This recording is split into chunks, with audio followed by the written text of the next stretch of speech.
Assalamualaikum warahmatullahi wabarakatuh. Allahumma sholli ala sayyidina Muhammad wa ala ali sayyidina Muhammad. Pertama-tama yang saya hormati Bapak Profesor Dr. Haji Hari Supratno selaku Rektor Universitas Hasyim Asy'ari Jombang. Kemudian yang saya hormati Bapak Dr. Jasminto, Magister Pendidikan Islam selaku Dekan Universitas Hasyim Asy'ari Jombang. Dan yang saya hormati Bapak Dr. Haji Hanifuddin, Magister Pendidikan Islam selaku dosen pengampu mata kuliah media pembelajaran. Hari ini saya akan mempresentasikan peta imajinasi saya yang berjudul media pembelajaran di masa depan. Media pembelajaran di masa depan memiliki kemajuan ilmu pengetahuan dan teknologi atau biasa kita kenal sebagai iptek. Iptek telah membuat perubahan pesat dalam peradaban manusia. Pekerjaan yang bermula serba manual kini dapat digantikan serba otomatis karena kemajuan iptek.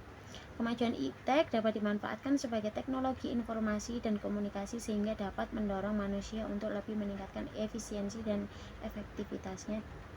Di samping itu, kemajuan iptek telah mempengaruhi semua ruang lingkup kehidupan, salah satunya yaitu dunia pendidikan sebagai alternatif dalam pemilihan media pembelajaran. Lalu apa saja medianya? Yang pertama ada teknologi hologram.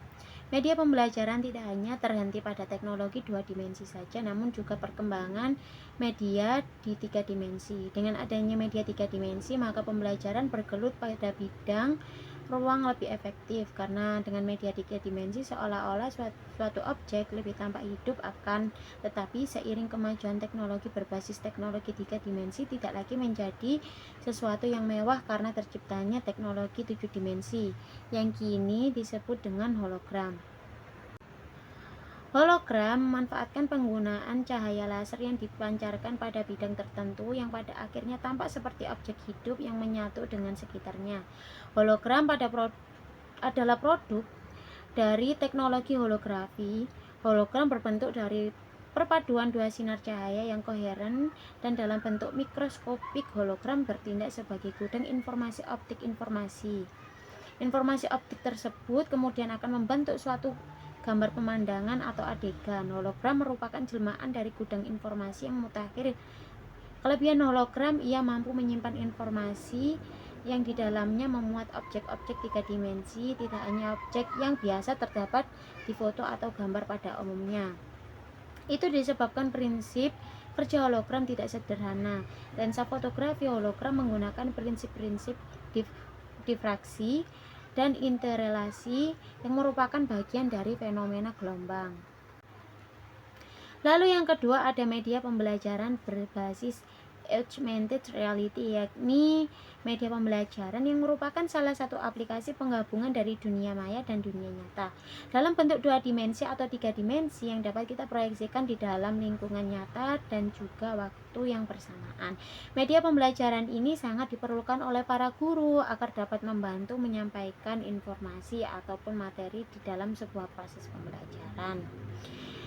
Yang terjadi, siswa cenderung tertarik dan dapat dengan mudah memahami jika proses pembelajaran dapat digunakan sebuah animasi, dan juga animasi dapat lebih mudah akan daya mengingat dan dapat memberikan kemaksimalan dalam belajar.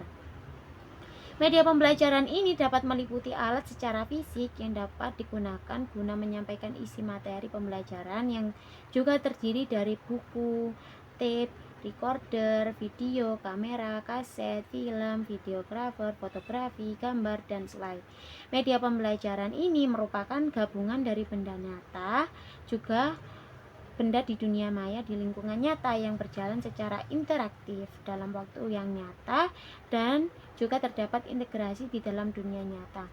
Lalu apa saja komponen-komponennya?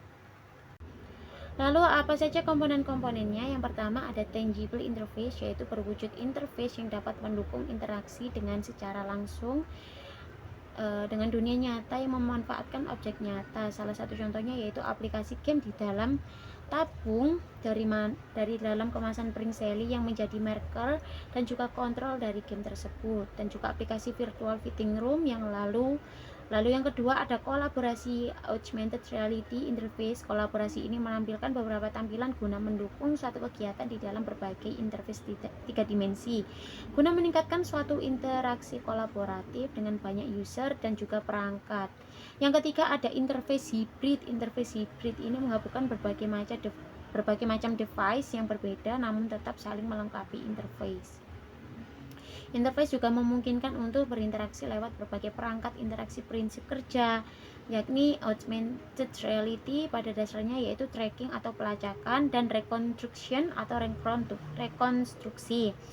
Lalu yang ketiga ada media pembelajaran berbasis virtual reality. Dalam bahasa Indonesia disebut dengan istilah realitas maya. Merupakan sebuah teknologi berdasarkan simulasi komputer mengenai keadaan suatu lingkungan dan membuat penggunanya seakan-akan dapat berinteraksi dengan lingkungan tersebut.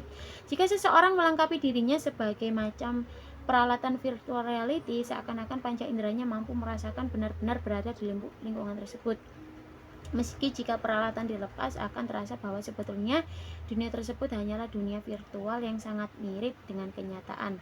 Sebuah sistem VR biasanya dilengkapi dengan berbagai peralatan mendukung agar penggunanya lebih merasakan sensasi lingkungan buatan tersebut, misalnya dengan menggunakan headset dan berbagai lampu agar benar-benar bisa merasakan berada di lingkungan tersebut.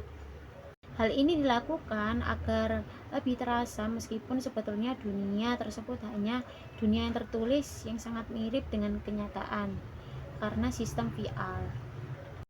Tak hanya menggunakan handset, ada berbagai macam properti fisik lainnya, tapi juga bergantung pada data yang ada di lingkungan. Sekian presentasi dari saya. Apabila ada kata-kata yang tidak mengenakan, mohon maaf sebesar-besarnya. Wassalamualaikum warahmatullahi wabarakatuh.